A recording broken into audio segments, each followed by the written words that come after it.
En la boda de mi hija, mi esposa susurró, no comas hasta que los VIP se vayan. Había viajado 6 horas después de servir en el ejército, pero mi propia familia me dejó de pie cerca de la cocina. Entonces, su rico socio de negocios se acercó, tomó mi plato y dijo, señora, ¿acaso sabe a quién está humillando? La sonrisa de mi esposa desapareció. El vestido era de marfil. Eso es lo primero que recuerdo.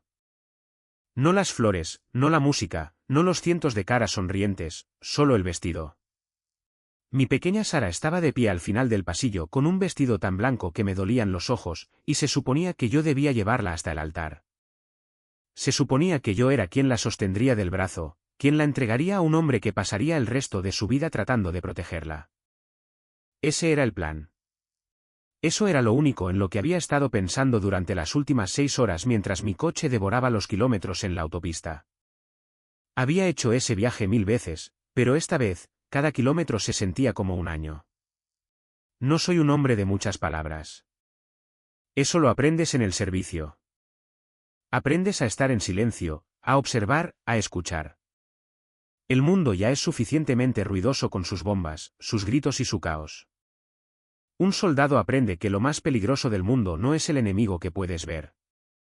Es el silencio que sigue al ruido, el momento de calma en el que estás esperando a que ocurra lo inevitable. Así que había pasado todo el viaje en silencio. La radio estaba apagada, el aire acondicionado zumbaba y los neumáticos resonaban en el asfalto, pero mi mente estaba simplemente en calma. Estaba reviviendo la última vez que la vi. Sara, mi pequeña niña con las coletas y las rodillas raspadas. La que solía esperarme despierta incluso cuando llegaba a casa a las 2 de la mañana, la que me rodeaba el cuello con sus brazos y susurraba que me extrañaba. Y yo la abrazaba fuerte y le prometía que, sin importar dónde estuviera, siempre estaría pensando en ella. Pero el tiempo es un ladrón.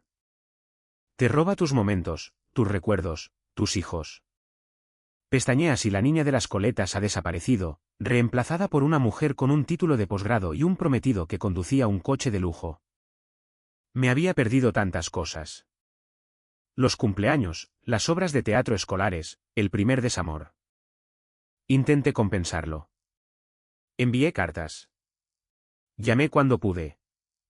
Traté de estar presente en los grandes momentos. Pero los grandes momentos tienen una forma de ocurrir sin ti. Y esta boda, este evento masivo, orquestado y brillante era el más grande de todos. Me sentía como un fantasma en la vida de mi propia familia. Una presencia que se sentía pero no se veía. Estaba orgulloso de ella. Dios, estaba tan orgulloso de ella. Había logrado todo lo que yo no pude. Había conseguido la educación, la carrera, la posición social. Se había integrado en un mundo que yo solo veía en las noticias o en las películas. Un mundo de copas de vino y oficinas de esquina. Un mundo tan alejado de la arena caliente y el silencio ensordecedor del desierto que parecía un planeta diferente. Y su madre, mi exesposa Margaret, ella había construido ese mundo. Se había asegurado de que Sara lo tuviera todo. Todo excepto a su padre. Pero eso fue mi culpa. Yo firmé los papeles. Fui a donde me dijeron. Serví a mi país. Era una figura ausente en un dibujo, un nombre en una tarjeta. Era justo eso. Cuando llegué al lugar, mi corazón latía con fuerza. Estaba nervioso. Era una sensación extraña. He saltado de aviones. He entrado en zonas peligrosas. Me he enfrentado a hombres con armas que querían matarme. Pero de pie fuera de un club de campo impecable, sosteniendo una bolsa de traje arrugada, me sentía como un adolescente a punto de entrar en la oficina del director. Mis manos sudaban y mi corbata se sentía como una soga. Normalmente no uso corbatas. Son como vestirse para ser asfixiado. Pero esta era la boda de Sara e iba a hacerlo bien. Iba a ser el padre que ella necesitaba. Era un edificio extenso, todo de columnas blancas y setos bien cuidados. Riqueza. Goteaba de las piedras y el cristal. Podía ver a los camareros con chalecos negros deslizándose por el interior, llevando bandejas de copas de champán que brillaban bajo el sol de la tarde. Entré por la entrada principal e inmediatamente me golpeó el ruido. Risas, charlas, el tintineo de las copas. Era una sinfonía de civilización, un mundo cuyo idioma no hablaba del todo bien. Escaneé a la multitud, pero buscaba una cara, su cara. Y entonces la vi, a Margaret. Estaba de pie junto a la entrada del salón de baile principal, con un vestido de color perla que probablemente costaba más que mi coche. Su cabello estaba perfectamente peinado, su maquillaje impecable. No había envejecido ni un día en 15 años. Parecía salida de una revista, pero había una agudeza en sus ojos que recordaba demasiado bien. Cuando me vio, esbozó una sonrisa tensa y profesional. Era la sonrisa de una socia de negocios, no de una exesposa. Habíamos estado divorciados tanto tiempo que los filos de nuestra ira se habían suavizado hasta convertirse en una especie de indiferencia educada. Yo era una variable para ella, algo que debía ser gestionado. David, dijo, con voz cortante y eficiente. ¿Estás aquí? Bien. Eso fue todo. Bien. Ni un ¿cómo estás? Ni un gracias por venir. Solo estás aquí. Bien. Como si fuera un paquete que hubiera llegado a tiempo. Dio un paso adelante y me preparé para un abrazo. Me dio uno, pero fue rígido y rápido. Sus manos apenas tocaron mis hombros. Y luego se inclinó cerca de mi oído. El ruido del vestíbulo era un murmullo bajo, pero su voz era un cuchillo afilado que lo atravesaba todo. Pensé que iba a decir algo sentimental. Me alegro de que estés aquí por ella. O tal vez, está nerviosa, pero se alegrará de verte. Pero no lo hizo. Se inclinó y su aliento era frío contra mi mejilla. David, susurró, su voz urgente pero mesurada. Quiero que me escuches con atención. No comas nada hasta que los VIP se vayan. Me eché hacia atrás. Estaba seguro de que había oído mal. El ruido de la fiesta pareció desvanecerse. ¿Qué? Pregunté, con la voz áspera. Miró a su alrededor nerviosamente, sus ojos recorriendo la habitación. Los socios de negocios, siseó, con el rostro como una piedra. Richard y su grupo, son muy particulares. No quiero que te vean. No quiero que te vean mezclándote con el personal. Da una imagen equivocada. Mi cerebro hizo cortocircuito. Estaba de pie frente a una fuente con un traje de $4.000 que había alquilado, y ella me estaba diciendo que no comiera. Me estaba diciendo que me mimetizara con las paredes.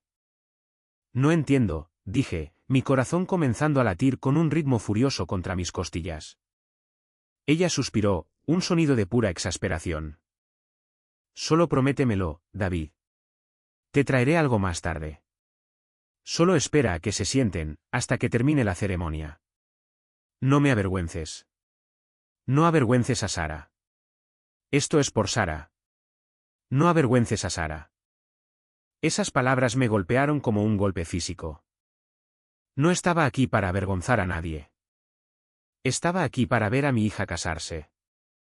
Estaba aquí para estar orgulloso. Estaba aquí porque la amaba. Pero la mirada en los ojos de Margaret me dijo que mi amor no era suficiente. No era la moneda que importaba en esta sala. Mi valor, mi existencia, era un lastre. Yo era un recordatorio de un pasado que ella había curado cuidadosamente y luego sellado en una bóveda. Yo era el tipo del lado equivocado de las vías, el que se ensuciaba las manos. Mi estómago se revolvió. Tenía hambre. Había estado conduciendo durante 6 horas y no había parado a comer, demasiado concentrado en llegar a tiempo. Había estado esperando un plato de comida, algo para calmar mis nervios, pero ahora sentía que me estaba ahogando. Me sentía como un secreto sucio. Asentí, solo una ligera inclinación de mi barbilla. De acuerdo, dije. No fue un acuerdo. Solo fue una forma de terminar la conversación. Margaret asintió, aliviada, y se dio la vuelta, fusionándose de nuevo con el flujo de invitados. Me quedé solo en el vestíbulo. El vestíbulo estaba lleno de gente, mujeres con vestidos brillantes y hombres con trajes caros. Todos hablaban, reían y bebían. Miraban a través de mí, no a mí. A través de mí. Entré en el salón de baile principal y sentí una profunda y abrumadora sensación de alienación. Este era el mundo de mi hija. Este mundo de manteles blancos impecables, arreglos florales imponentes y candelabros de cristal. Estaba en su mundo, pero yo era un extraño en él. La ceremonia aún no había comenzado. Los invitados se mezclaban, tomando sus asientos. El aire estaba cargado del aroma de perfume y colonia cara, una nube química que me dio dolor de cabeza. Encontré un lugar cerca de la pared del fondo, cerca de la entrada de la cocina. Era el lugar donde se paraba el personal. Era el lugar donde se reunía la servidumbre. Me apoyé en la pared, tratando de hacerme lo más pequeño posible. Parecía que pertenecía allí. Llevaba mi uniforme, el de gala, el que usaba para desfiles y funerales. Lo había llevado para ser respetuoso. Lo había llevado para mostrarle a mi hija que había honrado mi deber. Pero aquí dentro, los colores parecían chillones. Las medallas en mi pecho parecían bisutería. Observé a los camareros pasar a mi lado. Se movían con una eficiencia silenciosa, equilibrando bandejas de aperitivos que parecían arte, pequeñas cucharas con cosas encima, quiches en miniatura, camarones relucientes. Mi estómago rugió, un sonido fuerte y vergonzoso. No había comido en tanto tiempo. Me moría de hambre. Pensé en las palabras de Margaret. No comas nada hasta que los VIP se vayan. Se sentía como una orden. Se sentía como si fuera un niño al que le dicen que espere a los adultos. Sentí que la ira comenzaba a burbujear dentro de mí, la injusticia de todo aquello. ¿Por qué? ¿Por qué me estaban escondiendo? Dijo que era por los socios de negocios, por Richard.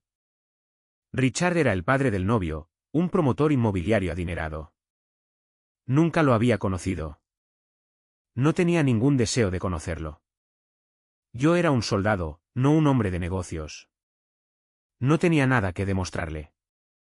Pero al parecer, yo era una vergüenza, una abolladura en su imagen perfecta e inmaculada. Observé la mesa principal, la mesa familiar. Estaba puesta con un tipo especial de cubertería y centros de mesa que eran más grandes que los de las otras mesas. Vi a Margaret sentada allí, riéndose de algo.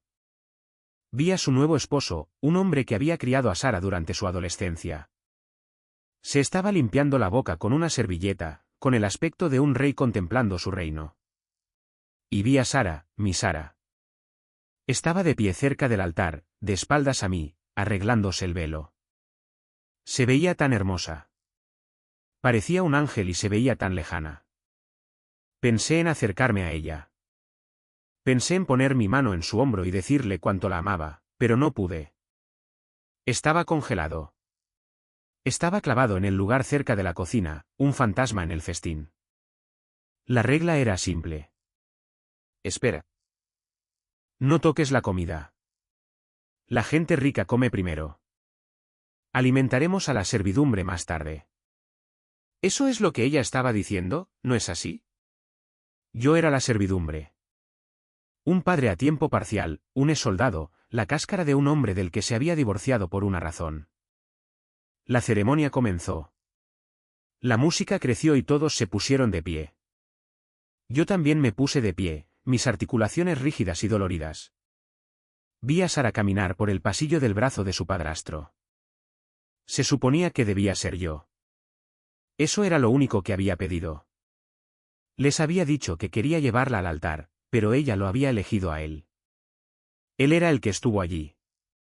Él era el que pagó los vestidos, los tutores y las vacaciones. Yo era el que enviaba un cheque por correo. Así que lo vi entregarla. Lo vi besar su mejilla y estrechar la mano del novio. Yo era solo un espectador en el fondo de la sala. Me picaban los ojos. No lloré. Yo no lloro. Los soldados no lloran. Solo sentí un vasto y hueco vacío en mi pecho, un profundo sentimiento de arrepentimiento y pérdida. Me lo había perdido. Me lo había perdido todo. La ceremonia terminó. Los invitados aplaudieron y vitorearon. La música cambió a una animada canción pop y los camareros comenzaron a serpentear entre la multitud de nuevo, ofreciendo champán y aperitivos. Me quedé junto al pilar, mirando la mesa del buffet. Era una montaña de comida, costilla de primera, colas de langosta, verduras asadas, elaborados platos de pasta. Se me hacía la boca agua. Podía sentir el hambre royéndome las entrañas. Pero recordé, espera a que los VIP se vayan. Vi a la gente pasar a mi lado. Tomaron comida del buffet. Se sentaron en sus mesas y la devoraron, lamiéndose los dedos y chasqueando los labios. Vi a Sara y a su nuevo esposo, Eric, cortar el pastel. Se dieron de comer el uno al otro. Todos rieron. Forcé una sonrisa. Sentí que se me agrietaba la cara. El tiempo pasaba lentamente. Comenzaron los discursos. Los brindis. El padrino habló. La dama de honor habló. Contaron historias divertidas sobre Sara y Eric. Hablaron de su brillante futuro. No me mencionaron. Yo era el elefante en la habitación, el padre ausente, el hogar roto, la fuente de la única pizca de drama en su historia perfecta. Finalmente, Margaret se levantó. Se acercó a mi pilar. No me miró. Solo susurró, ya casi termina. Los invitados se van. Solo espera 10 minutos más. Margaret, dije, mi voz cargada de emoción. He estado aquí de pie durante 3 horas. Tengo hambre. David, espetó ella, con los ojos centelleando. No hagas una escena, por favor. Por Sara, 1 hora más. Solo se están tomando fotos afuera. Cuando se vayan, puedes tomar un plato. Se alejó. Me sentí como un perro al que le dicen que se siente. ¿Qué? Buen chico. Estaba siendo manipulado. Estaba siendo controlado. Y lo peor era que lo estaba permitiendo porque amaba a mi hija. Me habría quedado allí durante 12 horas y eso significaba que no causaría ni una onda en su día perfecto. Pero la ira estaba empezando a arder con fuerza. Comencé a caminar. No sabía a dónde iba. Solo necesitaba moverme. Pasé por las mesas, por los invitados que reían, por las pilas de comida desechada. Caminé hacia el fondo de la sala, hacia las puertas corredizas de cristal que daban al jardín. Vi a los socios de negocios de Margaret. Eran un grupo de hombres y mujeres con gafas de sol de diseñador. Aunque el sol se estaba poniendo, todos sostenían sus platos, comiendo la mejor comida, charlando sobre acciones y dividendos. Eran los VIP, los que importaban. Oí una voz detrás de mí, una voz suave y profunda. Debbie. Me di la vuelta. Era Richard, el padre de Eric. Era un hombre alto con un bigote plateado y un bronceado que parecía caro. Sostenía una copa de champán. No dije nada. Solo asentí. Te vi de pie allí, dijo, señalando hacia la cocina. Quería acercarme a saludar. Hola, dije, con voz cortante. Eres el padre de Sara, dijo. No era una pregunta. Sí, dije. Él sonrió. Es un honor. He oído mucho sobre ti. Estaba confundido. ¿Oído mucho sobre mí? Margaret acababa de decirme que yo era un lastre, que nadie podía verme. Pero Richard me sonreía como si fuera un amigo perdido hace mucho tiempo. ¿En serio? Pregunté, escéptico. Oh, sí, dijo, dándome una palmada en el hombro. Sara habla de ti todo el tiempo. Les dice a todos que su padre es un héroe, un militar. Sentí un nudo en la garganta. No sabía qué decir. Mi hija hablaba de mí. Me llamaba héroe. No me sentía como un héroe. Me sentía como un tonto. Me sentía como un tipo que había sido desterrado a un rincón. Esperaba poder presentarte a algunas personas, dijo Richard, agitando la mano hacia el grupo de VIP. No todos son solo socios de negocios, ¿sabes? Algunos de ellos son viejos amigos, y todos han oído hablar de tu servicio. ¿Mi servicio? Dije, desconcertado. Yo mismo soy un veterano, dijo Richard, su voz cálida y genuina. Ejército. Serví en Vietnam. Conozco el sacrificio. Y cuando oí que acababas de terminar el servicio activo, supe que tenía que conocerte. Miré a Richard. Parecía $1.000.000. Era el pináculo del éxito.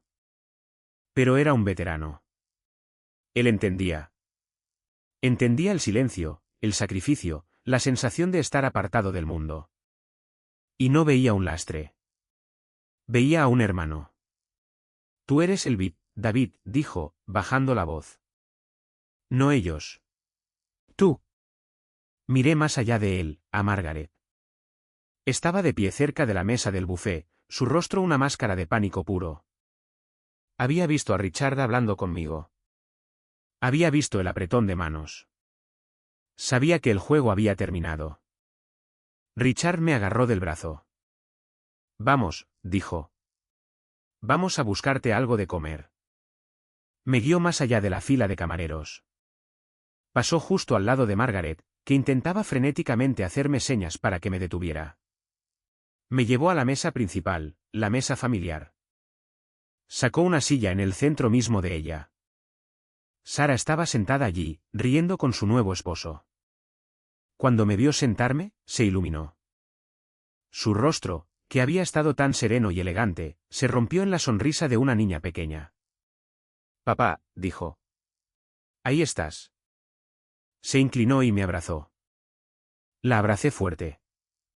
Podía sentir sus lágrimas en mi mejilla.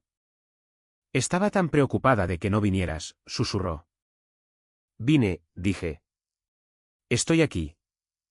Richard tomó un plato limpio de la mesa. Se acercó a la mesa del buffet. Lo llenó hasta arriba de comida. Costilla de primera, cola de langosta, lo mejor de lo mejor. Me lo trajo de vuelta y lo colocó frente a mí con gran estilo. Se puso de pie y levantó su copa. La música se detuvo. La charla cesó. Todos nos miraban. Disculpen, dijo Richard, su voz retumbando a través del micrófono. Disculpen todos, tengo un brindis. La sala quedó en silencio. Sentí que mi cara ardía. Miré el plato de comida frente a mí. La comida que se suponía que no debía tocar. Quiero proponer un brindis, dijo. Por la persona más importante en la sala, el hombre que nos dio a la hermosa novia. El hombre que sacrificó tanto para que pudiéramos estar aquí hoy. El hombre que representa todo lo que es bueno, valiente y honorable. He estado esperando para conocerte toda la noche.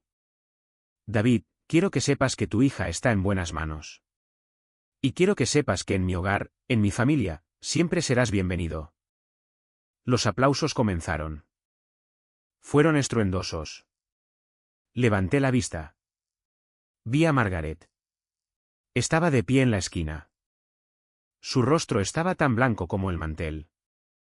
Había intentado esconderme, silenciarme, convertirme en una nota al pie olvidada en su historia. Pero Richard la había expuesto. Me había llamado. Me había dado mi asiento en la mesa. Me había dado un plato de comida delante de Dios y de todos. Y comencé a comer. Tomé mi tenedor. Corté la costilla. Era la cosa más deliciosa que había probado en mi vida. Luego levanté la vista. Sara me estaba mirando, con los ojos llenos de lágrimas. Lo había visto todo. Había visto a su madre tratar de esconderme, y había visto a su nuevo suegro elevarme.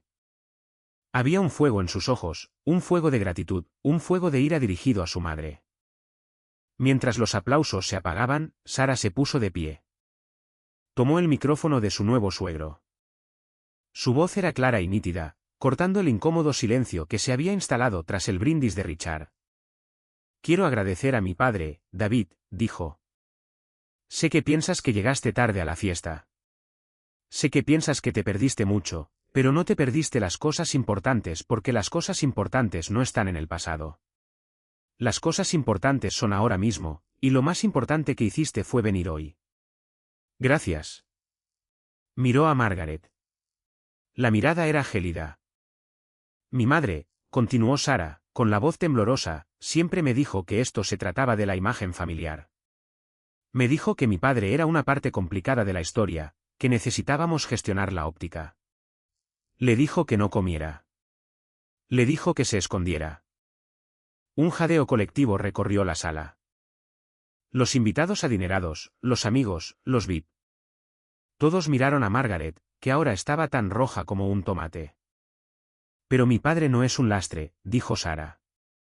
Él es mi héroe. Siempre lo ha sido, y me avergüenza que se le haya hecho sentir no bienvenido en mi propia boda. Le entregó el micrófono a un camarero y se acercó a mí.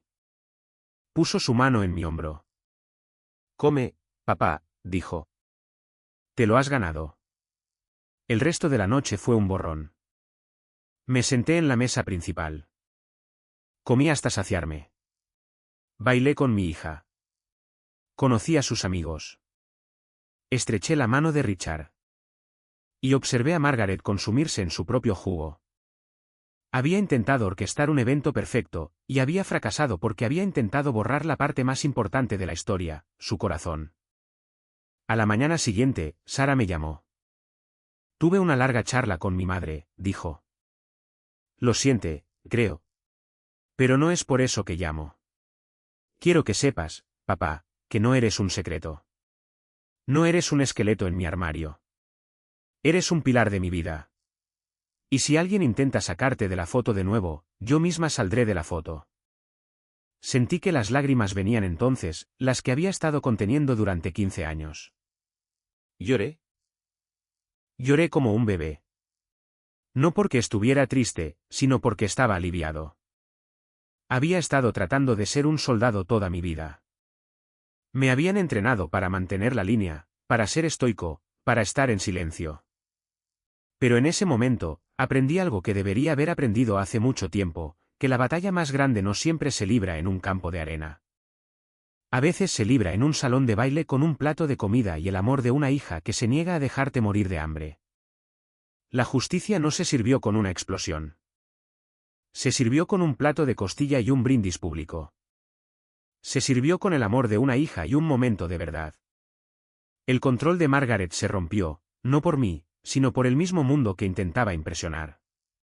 Richard, el socio de negocios, se había convertido en mi aliado. Había visto a través del humo y los espejos. Esa noche, no fui solo un padre. Fui un hombre que había estado hambriento de conexión, de respeto, y finalmente se me permitió comer. Me senté en la mesa del jardín, viendo el atardecer. Sostuve la mano de mi hija. La vi reír con su nuevo esposo. Y miré a Richard. Te debo una, le dije. Él negó con la cabeza. No me debes nada, dijo. Todos somos veteranos en esta sala. Solo tenemos diferentes campos de batalla. Tenía razón. Margaret había intentado someterme por hambre. Había intentado hacerme invisible. Pero olvidó que la verdad siempre tiene una forma de salir a la luz. Olvidó que las personas que importan siempre ven a través de la ilusión. Los VIP se habían ido. Se habían tomado sus fotos. Habían tomado su champán. Pero el verdadero VIP era yo, el hombre que había esperado, el hombre que había mantenido la boca cerrada, el hombre que había soportado la humillación para darle a su hija el día que se merecía. Pero al final, no tuvo que soportarlo solo. Y aprendí una lección profunda. A veces, las personas que crees que quieren hacerte daño son las que solo intentan sobrevivir. Pero las personas que crees que quieren usarte, las que se dejan influir tan fácilmente por la riqueza y el poder, pueden sorprenderte. Pueden reconocer un espíritu afín. Me fui a casa esa noche. Subí a mi coche. Arranqué el motor. El viaje de 6 horas de regreso se sintió como toda una vida. Pero esta vez, fue diferente. El silencio no era pesado. No estaba lleno de pavor. Estaba lleno del eco de los aplausos, el eco de la voz de mi hija, el eco de un hombre que me llamó su héroe. Y pensé en los VIP, aquellos por los que Margaret estaba tan preocupada. Eran personas comunes y corrientes, como yo. Solo compraban y vendían cosas. Mi moneda era diferente. Mi moneda era el amor, el honor y el sacrificio. Y yo era rico. Siempre había sido rico. Simplemente olvidé revisar el saldo de mi cuenta bancaria. Y mientras conducía a casa a través de la oscuridad y el silencio, me di cuenta de algo importante. La mejor venganza no es la ira. No es gritar, ni chillar, ni armar una escena. Es el zumbido silencioso del motor de un coche. Es el sabor de una buena comida. Es la mirada en los ojos de tu hija cuando se da cuenta de que su madre estaba equivocada. La mejor venganza es vivir tu verdad tan fuerte que ni siquiera las mentiras pueden cubrirla. Margaret intentó matarme de hambre, pero fracasó. Intentó esconderme, pero fracasó porque no puedes esconder a un soldado. No puedes esconder a un padre que ama a su hija. Y no puedes esconder la verdad. Terminé mi comida. La costilla había desaparecido. La langosta era un recuerdo. Pero el sabor de la victoria, el sabor de la vindicación, eso perduró mucho después de que dejé el club de campo. Perduró mucho después de que llegué a casa y me quité el traje. Perduró en mi corazón mientras me dormía. A la mañana siguiente, mi teléfono vibró. Era un mensaje de texto de Sara. Te quiero, papá. Sonreí. El mundo parecía más brillante. La guerra había terminado. Y finalmente, después de todos esos años, me habían dado un asiento en la mesa.